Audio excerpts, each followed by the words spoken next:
La longue marche vers la rivière d'or. Voici les aventuriers du 21e siècle. Chaque dimanche, ils sont toujours plus de passionnés autour de ces roches des Highlands. Ils n'ont qu'une idée en tête, trouver de l'or, même si cela peut parfois faire sourire. Ça, c'est de l'or. Vous voyez l'or? Les gens se moquent de nous quand on leur dit qu'on cherche de l'or. C'est de l'or. Minuscule. Et en effet, de tout petits fragments apparaissent. Vous voyez? Mais pour s'enrichir, il va falloir le mériter. La région est humide, infestée de moustiques. N'importe qui ne peut pas s'improviser chercheur d'or. Tous sont donc placés sous les ordres de Léon, qui connaît les lieux et ses données géologiques par cœur.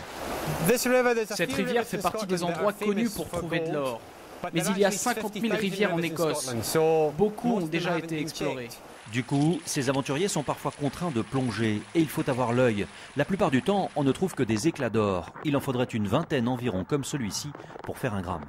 Après plusieurs heures passées dans la rivière, nos chercheurs d'or ont encore une étape à franchir. Il s'agit de transformer ces éclats, ces petits bouts de cailloux, en véritables bijoux.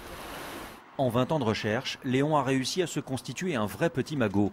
Avec son camping-car, il parcourt les routes du nord écossais et n'est pas peu fier aujourd'hui de nous montrer son trésor. Voilà, ça c'est l'or que j'ai trouvé. Ça,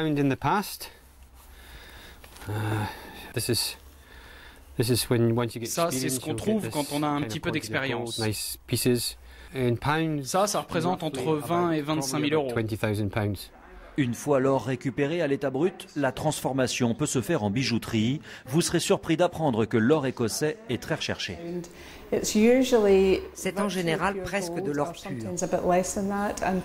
Juste un petit fragment comme ça peut valoir jusqu'à 120 euros, 4 fois plus qu'un autre or. L'or a atteint récemment un niveau record, alors si vous avez l'âme d'un aventurier, vous savez désormais ce qu'il vous reste à faire.